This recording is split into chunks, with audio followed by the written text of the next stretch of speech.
Then they are introduced to hallucinogens and certain secret formulations that are used to open the third eye and bring about what is called enlightenment.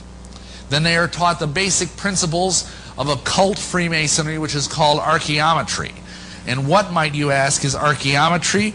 Well, in the point of fact, it is something where you learn how to build temples that are suitable habitations for demon spirits. Isn't that a wonderful thing to learn? Anyway, now remember about the law of fives. Well, in Illuminism, you go through 5 stages. These are the 5 steps into the light. The first stage is adoption. This is fellowship with Lucifer. Now, what does that mean? Well, you got to realize Satan is an inveterate copycat. He can't come up with anything creative because he has cut himself off from God, who is the source of all creativity. So all he can do is recycle the same old gobbledygook over and over again. And so when he sees Christians being adopted into the family of God, he figures he's going to try and do the same thing with his slaves. And so, and this is something very important that you need to understand. If you know someone who's a Mason, or if you yourself are a Mason, realize that when you kneel at the altar of Masonry as an entered apprentice, and you take that oath, you are adopted into the family of Lucifer at that moment. Now, you don't probably know that. I did. But most people don't even know that. And so these people are in a very uncomfortable position. And something has to give. And usually, unfortunately, it's their Christian walk. You cannot serve 2 masters. And when a person enters the lodge, they take an oath that they will obey every summons of the worshipful master of their lodge. And so they're serving 2 masters, quite simply. Whether they know it or not, they have linked themselves to the devil, and I can prove it to you. In the Masonic ritual, which I had to learn, when you're kneeling at the altar and you've taken this blood-curdling oath, which Christians are forbidden to do, by the way, see Matthew 5:34 through 37. When you take this oath, then they take the blindfold off, and the worshipful master says, "Brother senior deacon, please remove the cable tow from about our brother's neck, because he is now bound by a much stronger tie to our fraternity." So there's a spiritual tie that is created at that moment, a spiritual link. And if you understood the profound relationship between witchcraft and Freemasonry, you would know what that cord, that cable tow meant, because they've got a rope around their neck. And what that means in witchcraft and the occult is that is a symbol of the umbilical cord of the mother goddess, the Queen of Heaven, linking her to her hidden child. So this guy has just been born again by the Queen of Hell, the consort of Lucifer. And every entered apprentice Mason, in other words, every Mason, has this happen to them. And they don't understand the dynamics, probably 99 out of 100, but they still go through it. Now, what's the next step? Well, it's called illumination. And every Mason goes through this too, except it usually doesn't work very well for them. What I mean by that is there's a point in the Masonic ritual, just seconds before what I just discussed, where the guy has taken the oath, and then the worshipful master begins reading solemnly out of the Bible, Genesis 1:1 and 2. And when he says, "And God said, let there be light," all the Masons in the room clap their hands, and the blindfold off the guy's eyes is removed. And by the light of 3 burning tapers, he sees on the altar the Holy Bible with the square and compasses laying on it. And this is supposed to give him an altered state of consciousness. Usually all it gives him is a slight headache.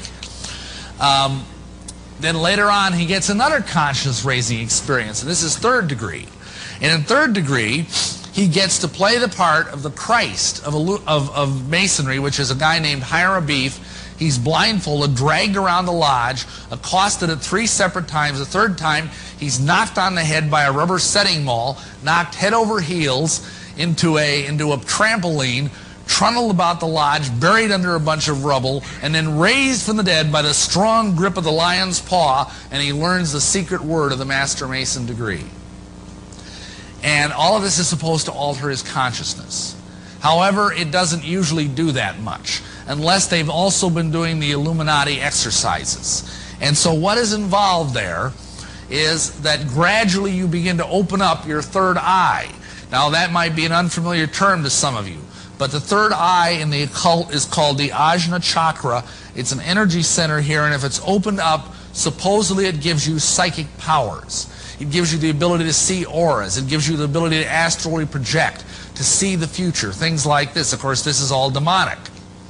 So what happens is gradually, and this happened to me, I went through an experience where I was deluged in the blinding white light of Lucifer. It felt like my brain was being parboiled in pure light. I cried out in agony. It drove me to my knees. It hurt so badly. And I received the consciousness of Lucifer. I was illuminated. And this is what it means to become an illuminatus. It's just a Latin word for illuminated one. And what this means is that gradually something happens to your mind. It's like a satanic virus is introduced into your mind, and just like a computer virus, it begins to overwrite the human software in your brain with evil, with something that's a lack of compassion, a lack of mercy. You begin to look at human beings as if they were cattle or bugs. You begin to have it's hard for me to even talk about because I'm so ashamed of it. This is supposed to bring a quantum leap forward in consciousness and create a higher form of humanity, which is called Homo Noeticus, the new man, who is as far above human beings as you are above cats and dogs. The next stage is conversation. What this means is you have communion with the mighty dead. And what that means essentially is that you talk with dead people that are supposedly very wise. Like, for example, I, again, as I mentioned, was a trans-channeler. And I would have conversations one weekend with Jesus, the next weekend with Buddha, the next weekend with Zoroaster, the next weekend with Hitler, the next weekend with Aleister Crowley. I was very ecumenical. And gradually this is supposed to increase your level of knowledge, your level of wisdom, your level of occult power. And that was preparing you for the next stage. And this is what is called Congress. And no, that doesn't mean you become a congressman. What this means is you have to have sex with a fallen angel. And this is a very appalling and bizarre process. And it really nearly destroys every human being who has to go through it. It nearly killed me. And I went through a formal marriage with a fallen angelic being. And of course you understand there's a biblical principle at work here which Satan is using. And that is when you have sex with someone, you become one flesh with that person. And what happens at that point is you become so demon-possessed that it's like burbling up here around your eyeballs. I mean, you know, I had more demons per cubic centimeter than the entire city of Indianapolis, let me tell you. And the result of that is that you just become a pretty vile, evil person. And then the following stage, and I just thank God that Jesus got me out of this before I got to stage 5, is union. And this is where you become utterly one with Lucifer.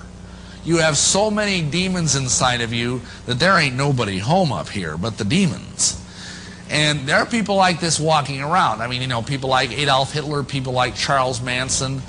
And I'm not saying that these people couldn't be saved, because they probably could, but I know it was very painful for some of the stuff I had to go through to get out of this. And I just praise God that He got me out of it before it was too late. Now, I want to explain something about this, because oftentimes when you start talking about the conspiracy, how many of you have heard this? There can't be a conspiracy like this because people can't keep secrets.